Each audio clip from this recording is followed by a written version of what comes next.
If you're an account manager, you already know this. You're the one keeping the business running. You own the client relationships, drive the revenue, and solve the tough problems for your customers. But here's the challenge. Most companies don't give account managers the training or recognition they deserve. That's what you'll get here on the Account Management Secrets podcast. I'm Alex Raymond, and after working with thousands of account managers, I know what separates the best from the rest.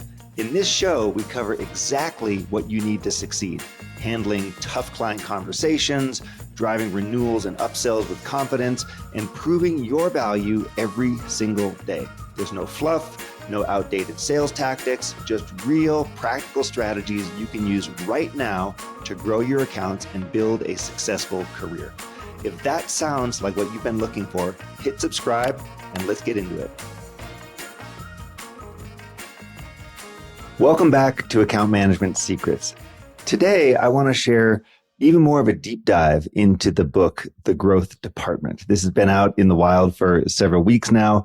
You might have heard the episode that I did 2 or 3 episodes ago where I talked about why I wrote the book and gave you kind of a general overview of the book, The Growth Department. And today we're going to go a little bit into more detail and talk about how you can start taking the ideas that are in here, that are in the Growth Department, and immediately start putting them to use. And I've got 3 that I want to cover with you, 3 main ideas.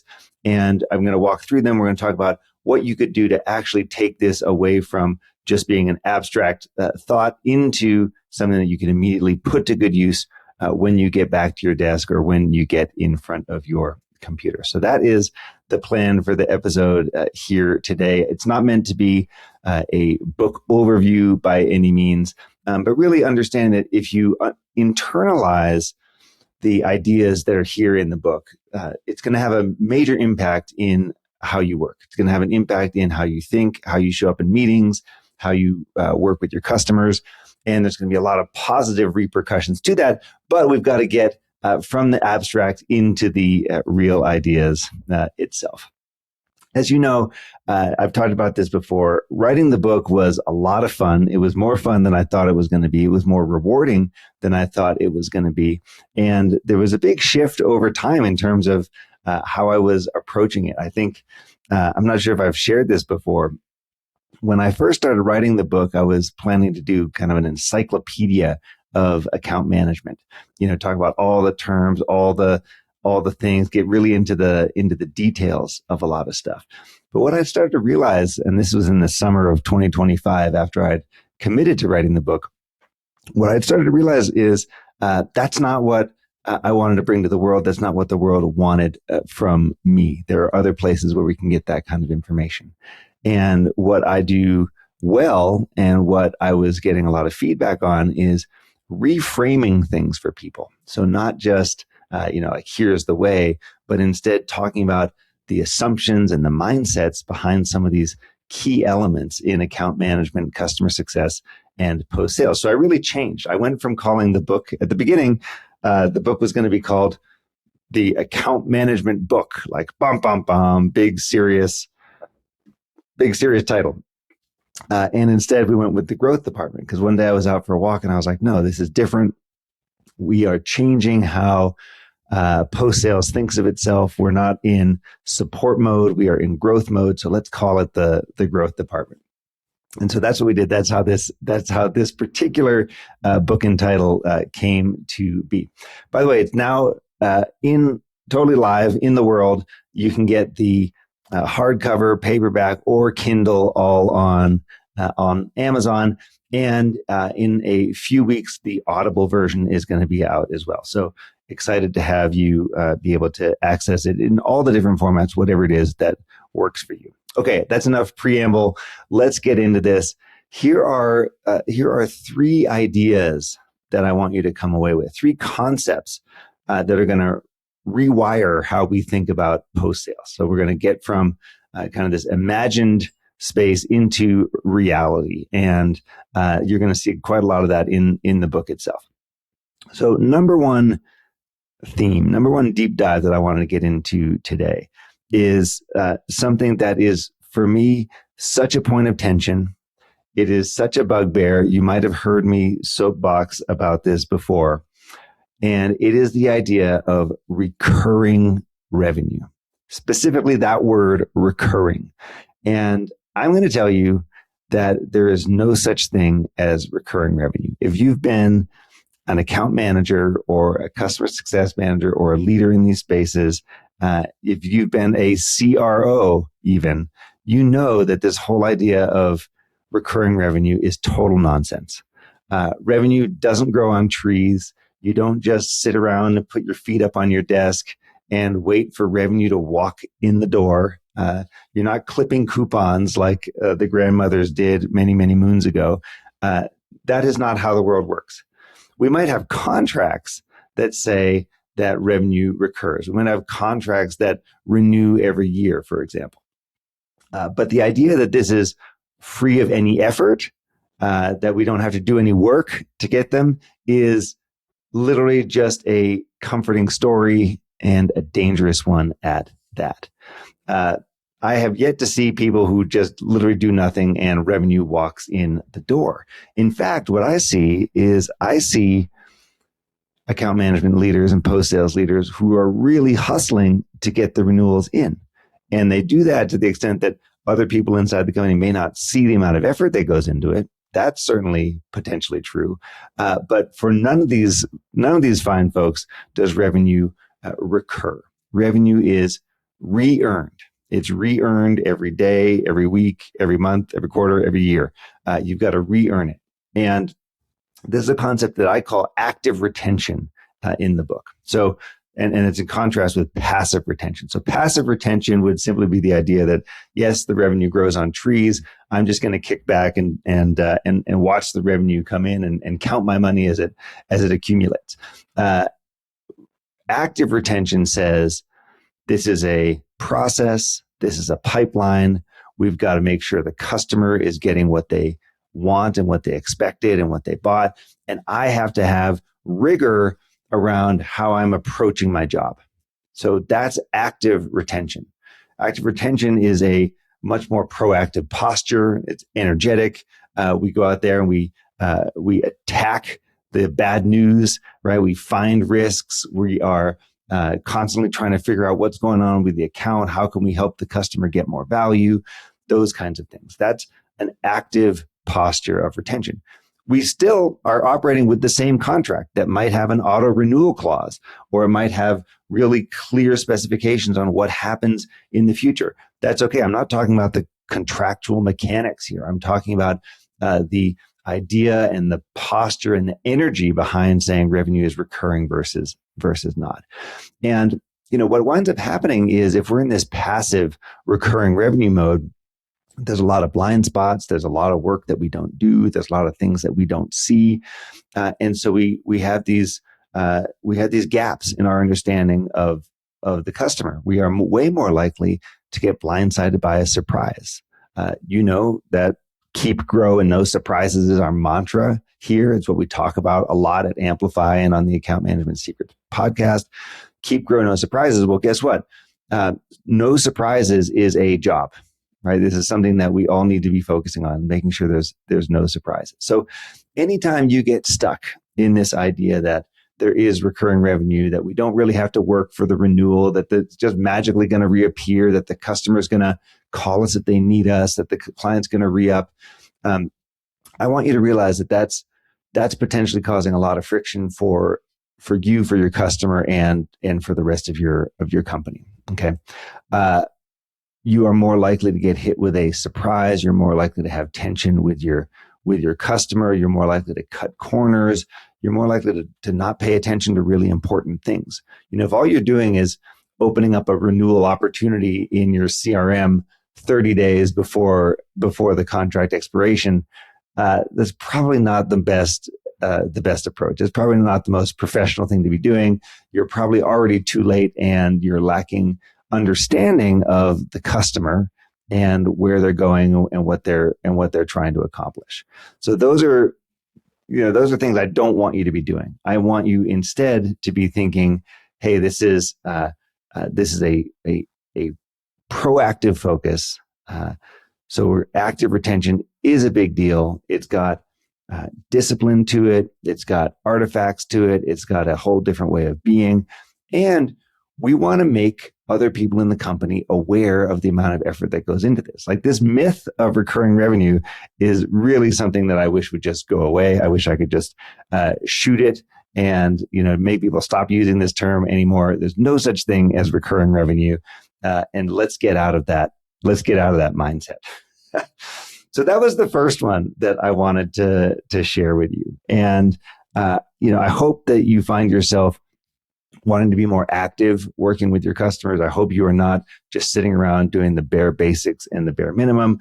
And I hope that you are making the case internally inside of your organization about how much work actually goes into keeping customers. Because the more that we can make that work visible and understood with others throughout our company, then guess what? Then they will understand what we are doing better. They will provide us the resources that we need. We will get more recognition, and we're going to be more effective at doing our jobs. So let's stop hiding behind this myth of recurring revenue, and let's say what it is, which is a lot of serious concerted effort on the part of account management and customer success teams to make sure the customer is happy, is getting value, does want to commit to doing business with us again, and therefore is giving us revenue. So that was number one. There's no such thing as recurring revenue. Remember that. I'm sure we're going to come back to that on future podcasts here as well. Okay, deep dive idea number 2 that I want to share on this conversation today is what I call value before revenue. AKA why revenue isn't a bad word. And if you are getting revenue, it doesn't mean you're becoming a salesperson. So I don't know about you, but I have come across a lot of account management and CS leaders who seem that they just don't like to talk about revenue. They seem almost allergic to revenue, and they get very uncomfortable talking about revenue as well. And this normally comes up when people say, well, I really like my job as an account manager because I don't have to be in sales, right? I like my job because it's not sales. And I think a lot of this comes from a false equivalence in our head. It comes from a tension that actually is not true. Because the energy that I hear, the message that I hear when people talk about that is, I don't want to be this, sort of pushy, used car salesman type stereotype, and I don't want to be transactional in my working with my customers. I want to be strategic. I want to help them meet their goals. I want to be a guide for them and a trust advisor, and I can't do that if I'm always asking for money. So that's the thought that's in people's minds. Like, basically they're saying, I can either be a trusted advisor or I can be in salesperson, but I can't be both. And I'm here to tell you, and this book shows you that is not true. Those are not either or. And in fact, we can change how we think about that. And when we change how we think about that, we're able to deliver more value to our customers and more revenue to our companies. And in fact, that is what is required of us now in the 21st century. So we can get out of this idea that there's somehow an either or, and we can say, you know what, I'm going to do both. And let me show you exactly what that means. The main principle here is the idea that value comes before revenue. So revenue is the product of value that your customer is getting. When the value is clear and they understand it and it's visible, then that is something that the client says, yes, I'm willing to pay for this. And so our job in account management is to make sure that the value is well defined, well understood, and documented to the point where the customer says, oh, yes, we got all this value. Therefore, we're going to pay you in exchange. The value exchange is revenue, right? Customers giving us revenue in return for the outcomes, the results that it is that they are wanting. So that's what I mean when I say value before revenue. The concept in the book is called the value revenue chain, and it's got 5 different parts to it. I'm not going to go into in detail because you can see them there, and it's pretty easy to understand once I share it. But here's the idea. Your customer bought your product or your service, or they engage with you as a company because they want to meet a goal. They have an outcome that they want to have generated. They have a result that they want. They've got some idea of value. And what happens is this is usually very well understood in the sales process. Your account executives, salespeople, they're really good at this. They're really good at matching where the customer wants to go to the product or the service or the solution. And then when it comes time for account management, we often lose sight of this. We kind of forget. We get stuck in this status quo stasis and things just keep bumbling along. And we forget to zoom out to look at the bigger picture and say, what is the value that the customer is trying to derive from working with us, and how can we help them get there? And so the value revenue chain gives us a concrete way of implementing value before revenue. And for example, we're simply sitting down with the customer to define, what does value mean to you? So what do they actually care about? What are the drivers there? What are how do they get measured? What are they looking for? How does their boss consider them a hero? These kinds of questions. So first is, how do we define it? Secondly, how do we then measure it? Like, are we going to be doing the things? How are we going to know if we're getting there? So what's the measurement? Is it a percentage or a dollar figure or an amount of time? What is the thing that we're actually going to be measuring? And then we want to do things like, as we deploy our product, we're going to earn that. So what are we earning? What are we doing to deliver the value? So you see the sequence here. The nice thing about this is, as an account manager, by the way, I'm still being partner first. I'm still being trusted advisor first. I'm not walking in saying to the customer, buy more things. Where's that upgrade? Where's that contract? I'm not in that pushy transactional used car salesman mode. I'm instead saying, where are you trying to go and how can we help you to get there? So we define, we measure, what does the value mean for the customer? Then we go deploy the product or service, right? We give them whatever they bought. They bought a service from us. We're doing the thing. They bought a workshop. They bought a product. Whatever it is, we're doing that for them. So that's where we start to deliver on the value. And then we need to do something very important, which is we need to go back and show the customer what we did for them and remind them of the value that they got. And this might sound kind of straightforward. It might sound kind of obvious. You might think, yeah, no kidding. Of course we need to do that. But here's the thing. Our customers are going to forget. Customers, they have status quo bias just like the rest of us. So they build in all the great things that we've been doing to them. They build those into their status quo. And they say, oh, that's how it's always been. No, we need to go back and remind them. Here's the results that you achieved. Here's what you accomplished. Here's what we did together. Here's where we were 2 years ago when we started, and here's where we are now. Make really clear distinctions to them so they can understand and remember what things used to look like versus what things look like now. So it's not enough just up front at the beginning of the project for us to go through and say, here's the things that we're going to do, and let's define value together and put the numbers together and so on. Once we deliver that, we then have to have a scorecard. We have to have a way of reminding the customer, here's what we did, here's what's been going on, because otherwise they are going to forget. And guess what? If we do all that well, if we follow that process that I just described, if we go down that path, what is the natural conclusion? What is the natural result? Well, the natural result is revenue, because your customer says, hey, I did get value. I did get results. I did get that outcome. My life is better now than it used to be because of working with you. Therefore, I'm going to pay you for it. And I might want to do more stuff. And might want to buy more services, more products, hire more people from your team, etc. And that's a very clear link. Like, it's very easy to see how we went from this conversation that said, let's define value for the customer, to how are we going to score it, to let's go do the work, and then reminding them of it. And then, of course, they're going to pay us. That's the link.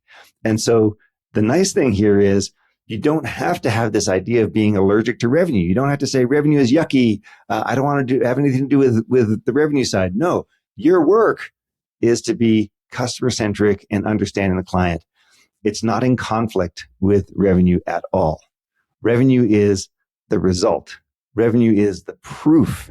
So when the customer gets value, that means that revenue follows. Revenue tells us that they actually got value. That's the sequence of events.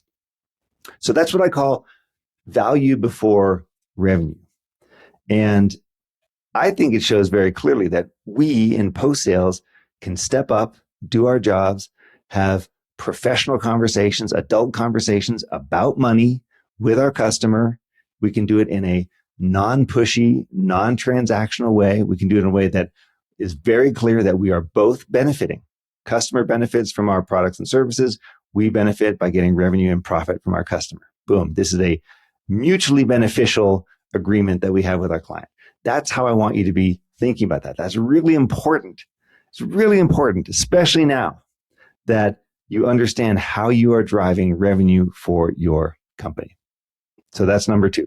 Okay. And the deep dive number 3 that I want to talk about is this concept that I call the JV versus Varsity gap.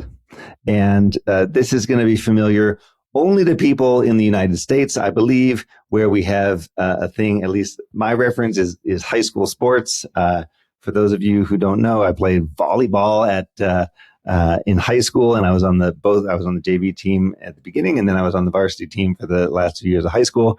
And so what does JV and varsity mean? It's this analogy around do we have like the more serious players on the varsity team, and then the junior or typically the younger players on the JV teams.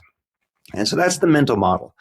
The model that I use and what I talk about in the growth department is that we have a major structural break between 2 very important revenue generating functions: new business sales and then post sales, aka account management. So I make this distinction in the growth department about these 2. And looking at the new business sales team is kind of looking at the varsity team. They have all sorts of great systems. They have great coaching. They have all the resources that they need. And you can see that they're following a very specific process or playbook. On the other hand, account management is kind of like the JV team. And the JV team looks like they have a crappier bus, smaller locker rooms. They're not very organized during practice. Their playbooks aren't as detailed, and it just feels a lot more ad hoc. And so that's the distinction that I'm making here between these 2. Notice, I'm not saying anything at all about the talent on the teams, on how good people are at their jobs. I'm just saying that as a structure, like literally, we see the sales team. They go out and they go to the game, right? To use this example, they go out to the game and they've got a nicer bus and they've got better facilities and they play on a nicer arena than the JV team, and they stay in a nicer hotel, and they've got all sorts of fancy systems for communicating with one another and calling the plays, and they've got multiple coaches on the sidelines. There's a head coach and all these other people who are assisting the coach and stuff like that. That's varsity. JV team has got a crappier bus. We stay at a lower end hotel. There's only one coach, and that's a part-time person. No one really knows what they're doing. Everyone's like scrambling and running around, and everything feels like we just made it up as we're going along. And so this means that we have a perception gap. We have a perception gap inside of our company, and I don't want us to be on the JV team anymore. I don't think you want to be on the JV team anymore. It's time for us to get promoted to the varsity team. But the issue here, like I just said, it's got nothing to do with skills or talent. It is a structural issue within the company. The structural issue is there's more infrastructure for sales. They have bigger budgets, more tools, more training, more coaching. They get more stuff, and account managers get less.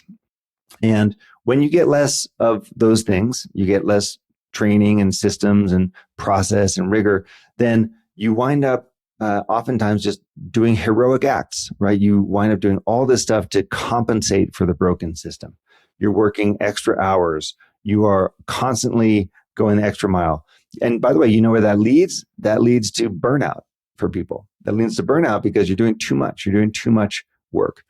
And another way to look at this is, when you look at your team, if the best account manager left your team today, would the rest of what you do be intact, or would it essentially just collapse right there? So are we overly dependent on one person, on one hero, on people doing like twisting themselves into a pretzel to make things happen? In that case, it's telling us that we don't have a system. And the JV team doesn't have a system. The varsity team has a system. So why does this matter? Like, you're listening to me talking about this and you're saying, well, who cares? Like, I get the sports analogy, but why does it actually matter? It matters because leadership is going to perceive you one way or the other. And leadership wants to see you as the varsity team. They want to see you having your process together, your forecast being predictable, a defined playbook, consistency to your approach. They don't want to see people overexerting themselves, relying on heroics, doing things that don't scale, doing things that are off playbook. They don't want that because it means that they don't trust it. It's not predictable to them.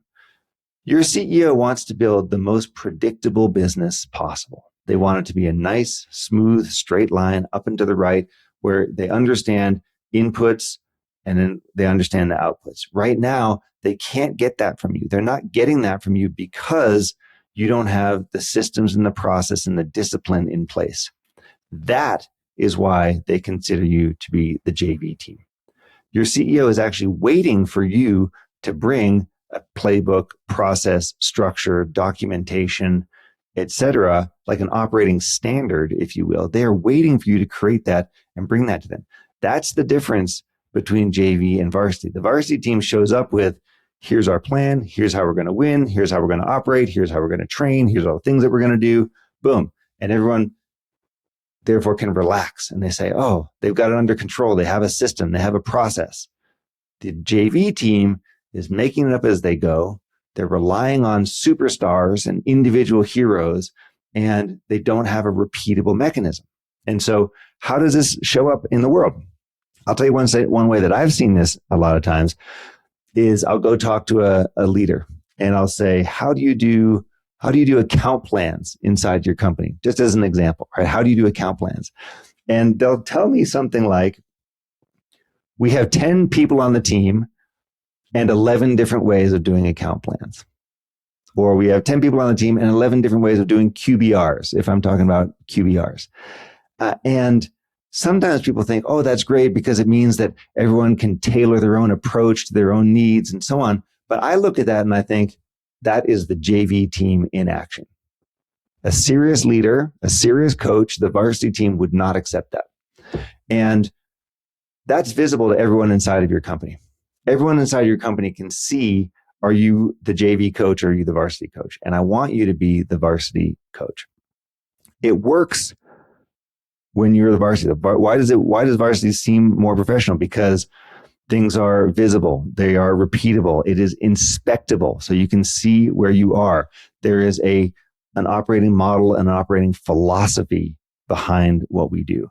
And my encouragement to you, my invitation to you is if you find yourself in this, kind of less organized mode or overly relying on heroic acts, then I want you to do whatever it takes to bring systems and process and discipline to your team. And I know that sounds boring, but it's not.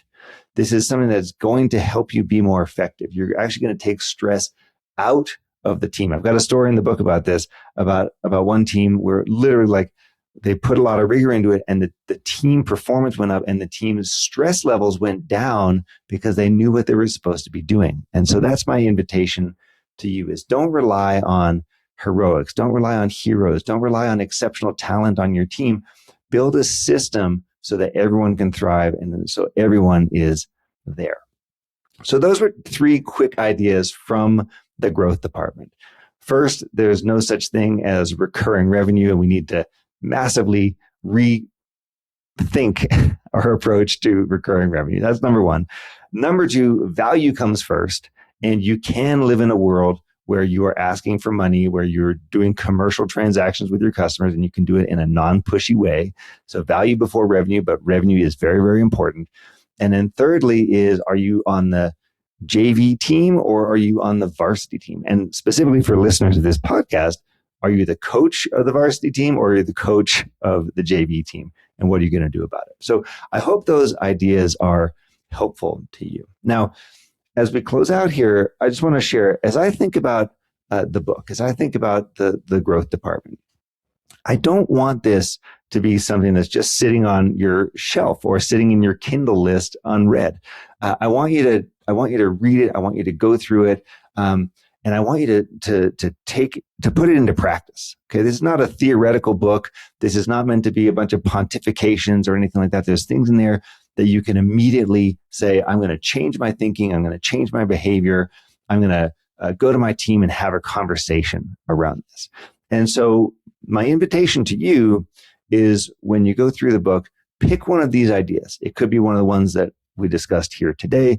It could be other things in the book like portfolio thinking, or how you approach risk management, or something like today around renewals and the pipeline, making value more visible within your accounts, or starting to bring some discipline and structure to it. And go do it. Like, literally just go take a step. There's a whole part in the book where there's like an implementation plan and a how to talk to this with your team kind of section.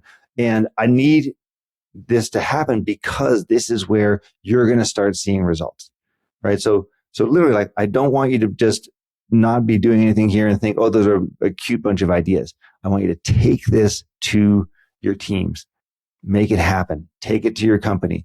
Even if you're just starting small, start with one thing and get there. Don't use this as an academic exercise. Your goal is not to be smarter here. Your goal is to be more effective.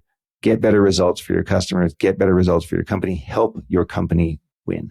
So that is another deep dive here into the growth department. As I mentioned, it is on Amazon. You can find the Kindle, the paperback, and the hardcover, and the audio will be coming soon. Go ahead and grab the book. If you like it, send me a note, put a review on Amazon, let the world know. These things really matter. Like, it matters to me because I love seeing how it impacts people. It also matters to the Amazon algorithm. Amazon wants to see that people are liking the book and responding to it. So thanks so much for your support, and appreciate you sticking around for this deep dive into the growth department. I'll see you again next week.